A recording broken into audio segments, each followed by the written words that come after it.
What's up, goodies? Welcome back to your girl channel and to my kitchen, how to cook.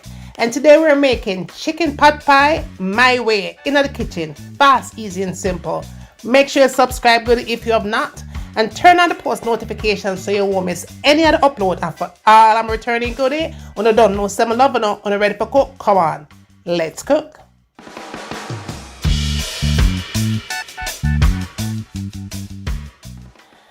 Alright, goodie, make we jump right into the recipe and talk about all the ingredients that I'm going to be using in my chicken pot pie my way, okay?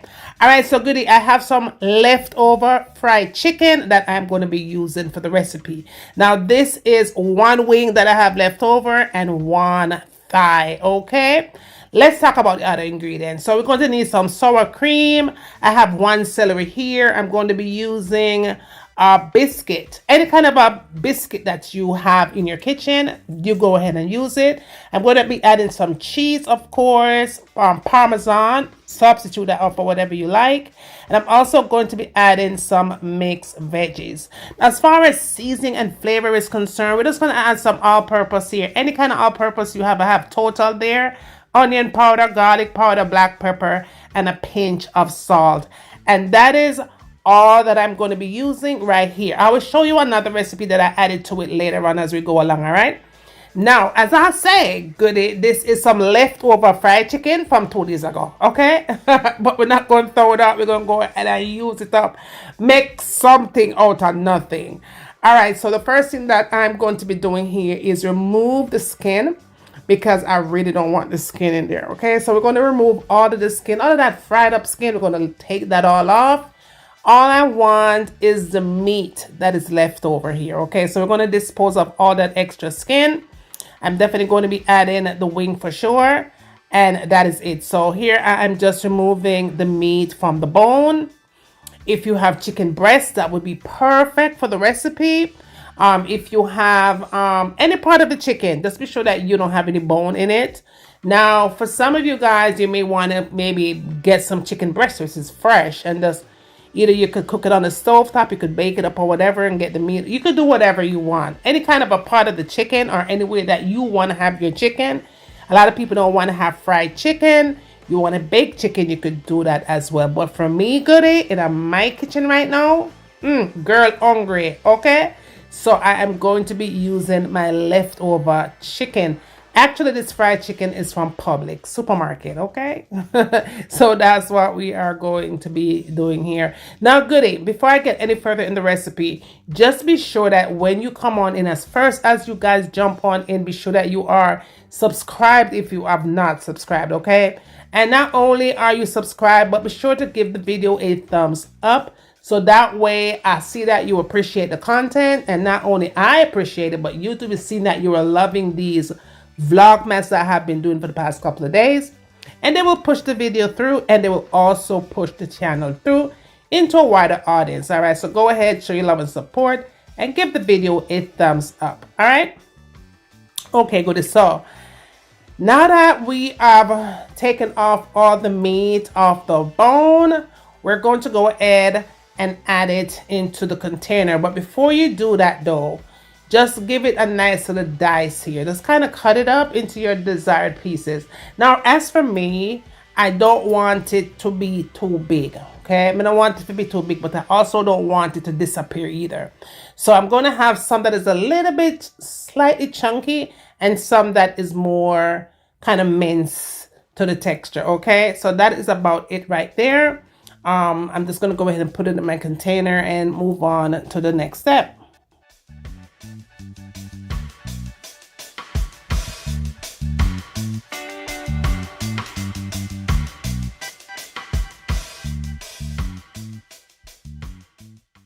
All right, goodies. So moving right along, we are going to start off with our onion. Now I have, like I said, a medium-sized onion here, but I'm not going to be using the entire onion.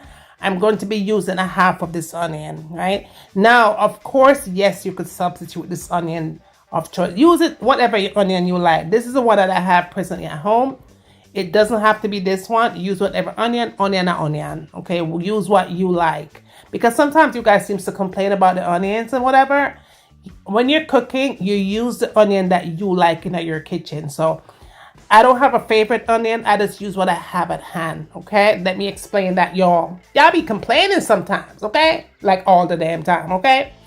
Anywho's, I'm just gonna go ahead and use half of it, like I said before, and I'm going to kind of dice it up, just like so. I chop it up, take out the more denser part of the onion, and just put the more tender part of the onion into the container, just like so. I'm not a raw onion type of a person, but this particular recipe calls for onion. Okay. All right. So I'm going to be adding some celery here. Of course, you could add some potatoes. If you are going to use potatoes here, you may want to maybe kind of boil them a little bit before you add it to it. Or if you're going to just add it to the mixture, be sure that you cut it up very small, so that way it cooks thoroughly when it's the oven, okay?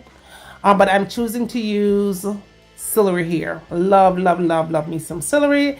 And of course, I am going to be kind of giving it a nice little chop. Chop it up very, very small before I actually add it into the other ingredients. Just like so.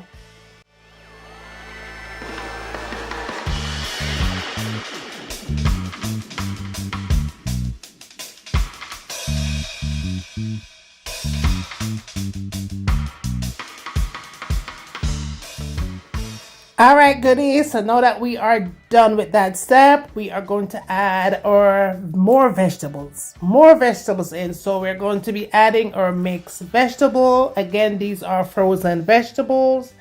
If you are going to be using fresh veggies, you could always use that.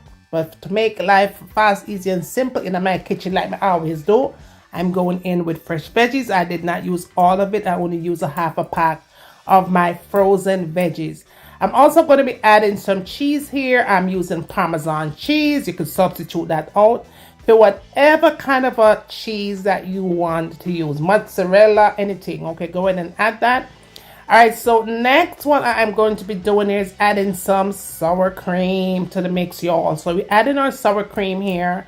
I will definitely put the ingredients down below, okay? Whatever I'm using here, even though I'm going to go through it, I'm walking through it step by step, I'm going to go ahead and write it down again. And also, I'm going to put the amounts, okay? Just give it a little bit of salt for flavor, not too much because, okay. And then we're going to add some black pepper, a little bit of garlic powder, like so. Boom, boom, boom, boom, boom. And then we go in and add the onion powder. Now the onion powder, I always do a little bit less, okay? All right, just like so. And that is it right there. And to flavor it up some more, the total season is more like all-purpose seasoning, okay? Veggie season, any season, just go ahead and add some kind of an all-purpose season. If you have Maggi, that would be great for the recipe, because I know Jamaicans love Maggi. Okay. All right, so now we're going to give it a look, well, not a little mix. We're going to give it a nice mix here and combine the sour cream with your ingredients just like so. It smells so good already. Now, goodie, when you get to this step, even before you get to this step, you want to make sure that your oven is turned on, okay? Your oven needs to be turned on at 350 degrees. This does take about 30 to 35 minutes to bake in your oven, all right? I'm going to also add some breadcrumbs. Now, use whatever kind of breadcrumbs that you have. I wouldn't recommend you using a very seasoned breadcrumbs because a lot of the very seasoned one has salt in it. If you're going to use that very seasoned breadcrumbs, do not add the salt to it, okay? Because you don't want it to be too salty. All right, so you go ahead and add that and mix it all in. Just like so. That looks very, very, very, very, very good. Oh my goodness. I've done this recipe, y'all, so many times. And every single time that I make it, the plate is empty. The platter is gone in like 5 minutes. Okay. So make sure that you should give the recipe a try because you're going to just love it. All right, so now that my oven is on and my oven is ready, I'm going to go ahead and get it into the baking tray. All right, so all you have to do is just pour it out. You don't have to put anything in there to say it's going to stick or whatever. It's not going to stick. Just go ahead and pour out all the mixture in your baking container, such as this one or anything similar. Will be fine as long as it can't angle the oven. You go ahead and pour it in. All right, so all I'm doing is making sure that I get everything off my spoon. Okay, just like so. We're not gonna try for waste nothing good here. We're not waste nothing around here. And then you smooth it down. You have to smooth it down because you are going to put the biscuits on top. All right, so make sure that you smooth it down and you kind of press it in just a little bit, just like so. Very nice and very smooth. Not to be neat, but just press it in. Just press it down. And then when you are done with that step, okay, you wanna get the biscuits ready. Any kind of a biscuit that you have, you go ahead and use. It does not make a difference. You use what you use, okay? You don't have to use the one that I'm using. Just use what you got, okay? All right, so that's ready. I'm gonna go ahead and add some more Parmesan cheese, like so, on top of that bad boy. You know what I mean? Add the Parmesan cheese to it, and again, if you don't have Parmesan cheese, that means enough for the recipe. Use whatever you have. And then you go in and add the biscuits on top. Pretty much like so. Yeah, confirmation. All right, just like so. Just go ahead and put your biscuits in like so. This one does come with 8 biscuits in there. And I'm going to pack all 8 of these biscuits in my baking tray. All right. Now, after I'm done with that, I'm going to go back in and add some more of that good Parmesan cheese on there, okay? So go ahead and pour that Parmesan, baby. Pour it all up in there. Confirmation. And then after you add your Parmesan, just like so, cheesy, cheesy, breezy, just sprinkle a little bit of the paprika on top. Not too much though, okay? Pretty much like that, not more than just that. Pop it in the oven, 350 degrees. 30 to 35 minutes of baking time because you don't want to burn up your biscuit. You don't want to burn up biscuit up on top, okay? So 35 minutes, you come back. That is it. It's going to be a nice, beautiful golden brown, honey baby, okay? And when you take it out of the container, this is still hot. You want to make it sit on kind of chill for about 10 minutes or so. But for me, baby, I couldn't wait. I could not wait. And so does the eaters around here, okay? And that's what it looks like, y'all. Perfect, perfect, perfect, perfect. All right, this is how I do it. My way, in my kitchen, every time, fast, easy, and simple. So make sure say yeah, tell a friend, to tell a friend. Tell a girl up the road, tell the man down the street. Bring them come goodie and send them come. Because why? I'm waiting. And when you get done doing all of that, tell me what you want to see me cook next in my kitchen. And remember, as always, from my kitchen to your kitchen, enjoy.